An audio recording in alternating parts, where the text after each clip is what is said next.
Hello and welcome to another PHP tutorial. Today we'll further learn about PHP and go ahead, make sure the XAMPP, Apache and MySQL are on, and let's get to today's lesson. So as we see in my notepad, I've made a student variable and I've made 5 of them. In the latter 4 there are names like Leah, Lucy, Moses, Matt, and they have their values or ages, and through echo and my student variable I'm going to get the student variable's value, let's say, and if I were to put 0 and save refresh, I'm going to get an error as I have no 0 value. However, let's say I want to get the value of Moses, for example. I'm just going to paste it in my array square brackets, and let's go ahead, save, refresh. I will get 36 as that is the value or age of Moses. And so in PHP there is another loop which is called for each, and it only works on arrays and it's used to loop through each key value, which are the things inside of the square brackets in an array. So what we're going to do is we're going to get rid of this line. We're going to write our for each loop, and inside its argument we're going to write our variable student, and we're going to write the as keyword with the variable name, so the names of our students, and we're going to put an equal sign, an angle bracket to the right, and we're going to write age as another variable. Now let's open the curly braces, and inside we're going to make an echo in which we'll write student name, and then we'll put a colon, and then we'll put through concatenation the other variable, which is name, and another dot. Let's add our quotation marks. Let's type in age and a colon as well, just to make it look pretty, and a dot again. Now we need to put our age variable like so, and let's also add in a BR tag just to make it look nice. Let's go ahead, save, refresh. We're going to get our students, and we're going to get their names, we're going to get their ages, just like so. So this loop works as many times as there's arrays, so there's 4, hence why we have 4 of these. So these types of arrays are called associative arrays, as we don't put numbers here and we put words inside. We can also see through PHP the amount of elements it sees in our array. So we're going to put echo and count, then we're going to put our variable, which is student, like so. And now if I save and refresh, I'm going to get the number 4. Now to move on, let's go ahead and create a function where we'll write hello, for example, and then we'll write our $sign and one variable, for example. Let's open the curly braces in which we'll write our echo, and we'll write something like hello, and then through concatenation we'll add our n1 variable and a comma like so, and then we need to call our function, which I have already prepared like so, and so they're just the different names, and I'm calling my function. If I save, refresh, I will get them all right here. And let's say, what if there was nothing in the argument of our function, and if I were to save, refresh, we'll see that we'll get an error. So it just won't work without an argument. So what we can do is right here we can put the default value for our n1 variable, something like no name, and let's save this. Let's go back here, let's refresh, and we'll get hello no name for our non-selected argument. So there's nothing in the brackets here, and we still get hello no name because of our default set.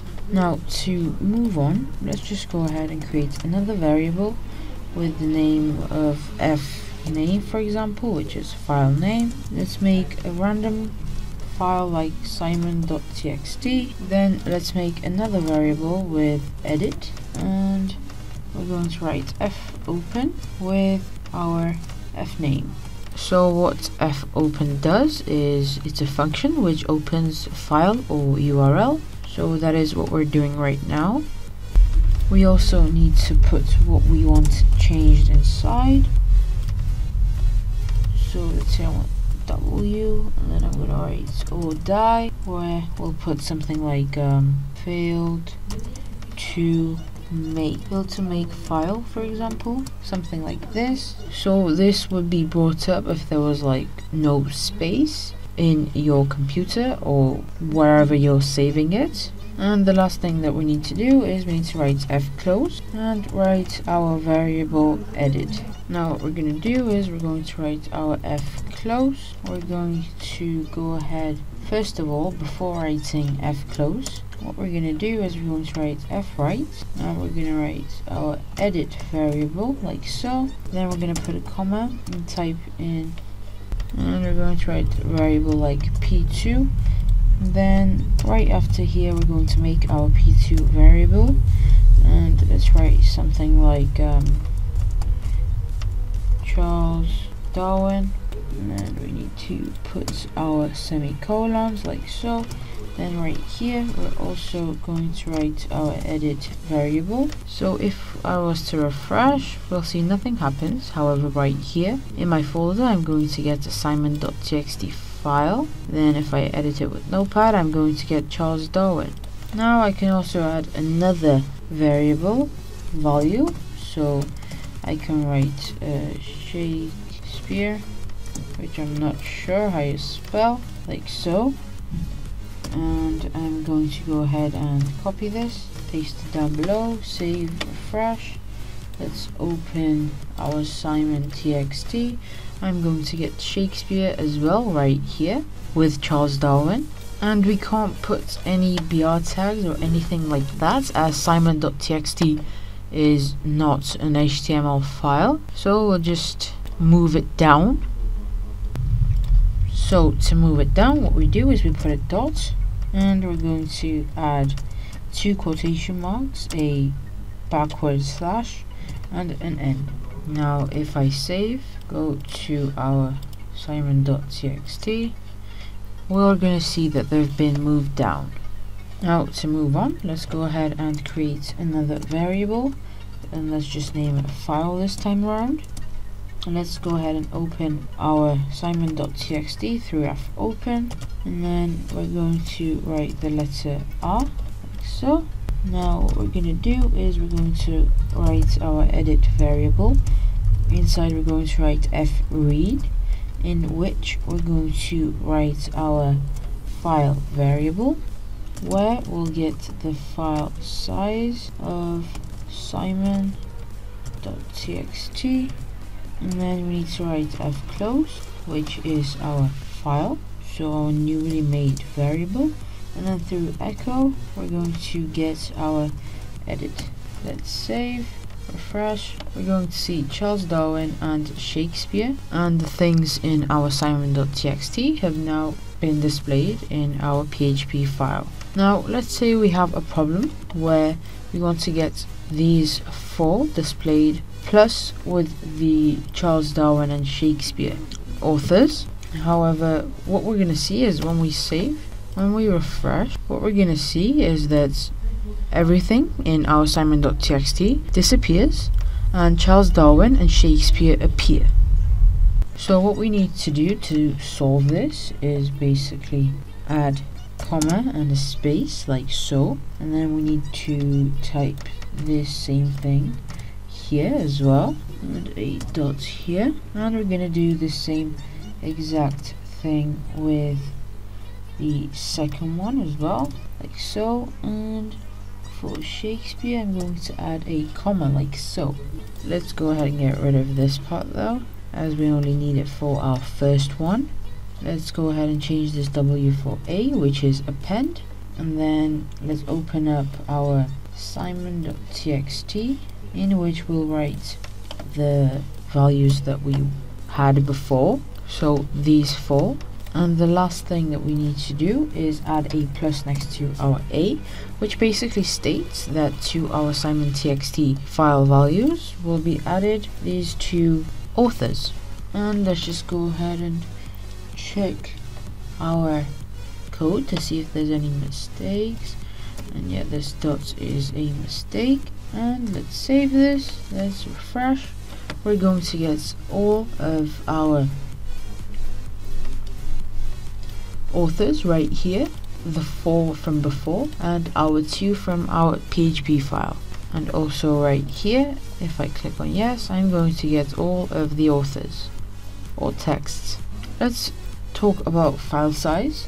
So it basically is self-explanatory. It gets the size of the file, and if we were to echo the file size of our Simon.txt, click save, refresh. I made a slight mistake here. Let's now save, refresh. I'm going to get 125, and the reason behind it is because if we click on yes, we have all of this, which is 125, and then let's say we were to add some more here, so we're up to the line 271, and if I save and refresh, it will turn into 3783. So our fread, which is right here, basically when it reads our file, PHP needs to know the size of the file, which we get through file size, and we get it through precise amounts. Now what we're going to do is we're going to open a directory,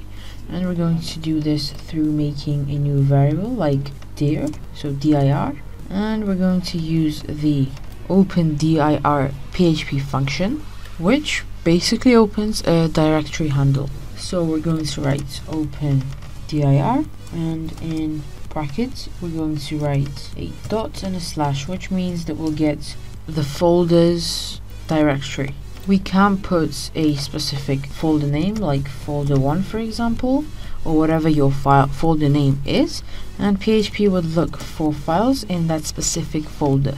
And then what we're going to do is we're going to use while the loop, and in our file we're going to write the read dir function, in which we're going to write our dir variable, and then we're going to write an exclamation mark and an equal sign, which means it's not equal, and I'm going to go ahead and write false.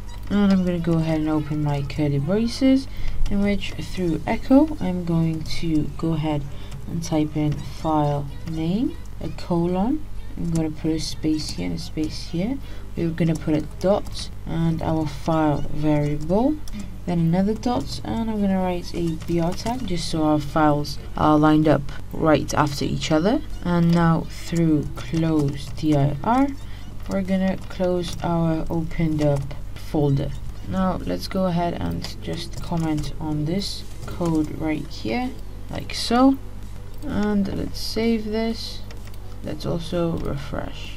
What we're gonna see is in our folder, which is this exact folder, we have a file name, we have file names, and we have the names of the files, obviously. So I have my 4.php, new file.txt, and simon.txt. And let's say in my folder I were to create a brand new folder by the name of GG, and if I were to save this, we'll also get our GG folder. And so that was all that I had prepared for today's lesson about files in PHP. Thank you so much for watching.